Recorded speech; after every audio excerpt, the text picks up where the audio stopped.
when I look back in my relationships, I can conclude that I'm too hard on them. I was unforgiving. So if I have them maybe put irrationally high on a pedestal, just like you can do with your parents, and at one point they do something wrong and they fall off, and I don't allow them ever to come back. Unforgiving. And I think that's irrational, and also it also reflects on how tight I am, a tight ass on my own situation, on myself. Have you thought about doing away with pedestals?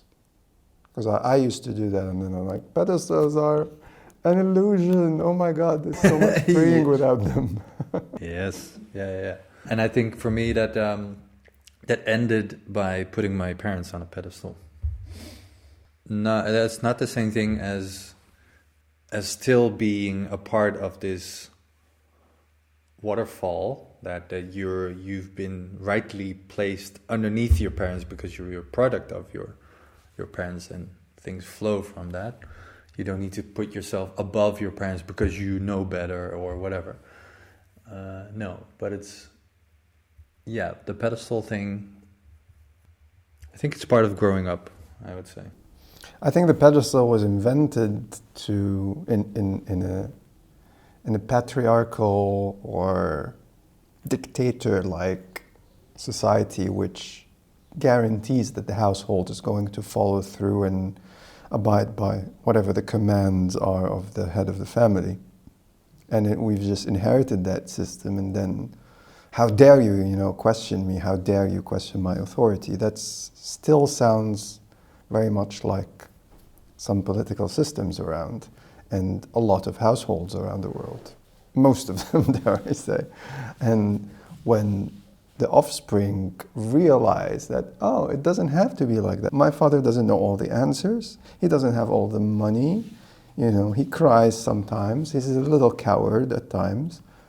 And you're like, but can I forgive him for that? Because I'm also a coward at times, and I also don't have all the money. And my mom is not very well, exposed, and she has some weird opinions, and, she's a little too superstitious for my taste. And then you're like, they're normal people like I see on the street. So what was that pedestal about? It was just a control mechanism.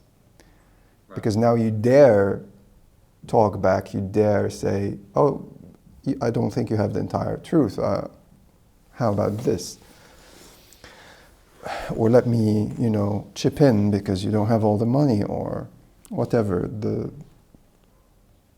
excellence you can have over them. And the same thing for the partner. Either you don't necessarily have all the answers, and they are not here. Their job is not to be placed on this earth for your fulfillment. And they have a story of their own, and they've been perfectly fine before you ever met them. And so it's a matter of dancing the dance together without shackles and without dominating their narrative, and giving them enough freedom to play and feel, fulfilled, and trust that, like, a good friend or a bird or a good pet or whatever, they will come running back to you because they love you. It's not because they're shackled. It's because they find pleasure in being around you. And that's what you got to hold on to. And the same thing for the parents. The joy of returning to the parent because of just the sheer pleasure of being with them and sharing with them and reminiscing with them. Not because they fulfill a certain, function, providing food or shelter or, wisdom or any of these things. That's the constant failure, that we expect them to fulfill or deliver on these asks, and they are just you.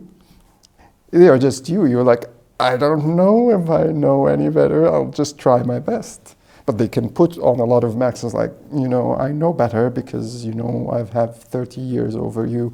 And that's all an act. And if you're wise enough, you're like, okay, give me a hug, take off the mask. It's fine that you don't know. Sit here, let's have a cup of tea or something.